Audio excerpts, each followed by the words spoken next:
வணக்கம். நான் அண்ணாச்சி ஆறுமுக பாண்டியன். நீங்கள் பார்த்து கொண்டிருப்பது திக்கெல்லாம் புகழ் பரப்பும் திருநெல்வேலி சீமையில் தென்கரையோரத்தில் அமைந்திருக்கும் உவரி ஆகும். அருள்மிகு சுயம்புலிங்க சுவாமி திருக்கோவில் கடற்கரை என்று இதை சொல்வார்கள். இந்த கடற்கரையில் வைகாசி விசாகத்தை முன்னிட்டு ஆயிரக்கணக்கான பக்தர்கள் வந்து குளித்து ஆடி பாடி மகிழ்ந்த காட்சியைத்தான் நீங்கள் பார்த்து கொண்டிருக்கின்றீர்கள். அருள்மிகு சுயம்புலிங்க சுவாமியை தரிசிப்பவர்கள் இந்த கடலில் குளித்துவிட்டுதான் செல்ல வேண்டும் என்பது ஐதீகம். ஆகவே வருகின்ற அனைவருமே இங்கே குளிப்பதனால் கடற்கரையில் ஏராளமான கூட்டம் குவிந்திருக்கிறது. இது காலை நேரம் என்பதனால் சற்று குறைவு என்றாலும் கூட சாயங்கால நேரம் அலைகடலென இங்கே வெள்ளம் போல் குவிந்திருப்பார்கள் மக்கள். இந்த கடற்கரையில் ஒரு திருட்டு கூட போகாது என்பதும் இந்த கோயிலில் உள்ள சிறப்பு அம்சம். இங்கே இப்போது கூட இதில் இருக்கின்ற காவல்துறை அதிகாரிகள் ஒரு அறிவிப்பை வெளியிட்டார்கள். 2 மணி பர்ஸ் கிடைத்திருக்கிறது, அதிலே ஏராளமான பணங்கள் இருக்கின்றன, அவைகளெல்லாம் தகுந்த ஆதாரத்தை காட்டி பெற்று செல்லுமாறு உங்களை கேட்டுக்கொள்கிறோம் என்கின்ற அறிவிப்பை கூட அவர்கள் அறிவித்தார்கள். அந்த அளவிற்கு எவ்வளவு கூட்டம் இருந்தாலும் இங்கே திருட்டு போகாது என்பதும் ஒரு சிறப்பு அம்சம். ஆக இங்கே வருபவர்கள் கடவுளை மட்டுமல்ல இந்த கடலிலும் குளித்து மகிழ்கின்ற காட்சி கண்கொள்ளா காட்சி. அதைத்தான் நாங்கள் உங்களுக்கு படம் பிடித்து காட்டியிருக்கின்றோம். பார்த்து மகிழுங்கள்.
பார்த்தீர்களா காவல்துறையின் அறிவிப்பை? 2 மணி பர்சுகள் கிடைத்திருக்கின்றன பணத்தோடு. ஆனாலும் அவைகள் திருப்பி கொடுக்கப்படுகின்றன என்றால் இது இந்த கோயிலில் நடக்கின்ற அதிசயம். அதைவிடவும் இந்த கடற்கரையை பார்த்தவுடன் இந்த கடலிலே குளிக்க வேண்டும் என்கின்ற ஆவல் எல்லோருக்கும் வரும். சிறு வயது முதல் பெரிய வயது வரை உள்ள அனைவரும் இங்கே குளித்து மகிழ்கின்றதற்காகவே இந்த கடற்கரையை இப்போது அரசு அருமையாக அமைத்திருக்கின்றது. இந்த கடலில் குளிப்பதற்கு ஒரு மகிழ்ச்சியான இடம். காரணம், இங்கே அதிகமான பாறைகள் கிடையாது கடற்கரையில். ஆகவே குளிக்கலாம், எவ்வளவு பெரிய அலை வந்தாலும் குளித்து மகிழலாம் என்கின்ற ஒரு நிலை இருப்பதனால் இங்கே வருகின்றவர்கள் ஆனந்தமாக குளித்து செல்கின்றார்கள்.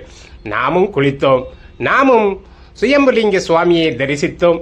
நீங்களும் வாங்கள், உபரி திருத்தலத்திற்கு வந்து ஒரு முறை கடலிலே குளித்து ஐயனை தரிசித்து விட்டு செல்லுங்கள், உங்களுக்கு நல்லவை நடக்கும் என்பது ஐதீகம். வாருங்கள் அருமை நண்பர்களே, மகிழ்வோம், மகிழ்ச்சியோடு இந்த காணொளியை பார்ப்போம். இந்த காணொளியை பார்ப்பவர்கள் தயவு செய்து லைக் செய்யுங்கள், ஷேர் செய்யுங்கள், கமெண்ட் செய்யுங்கள் என்று உங்களை அன்போடு கேட்டுக்கொள்கிறோம். நன்றி, வணக்கம்.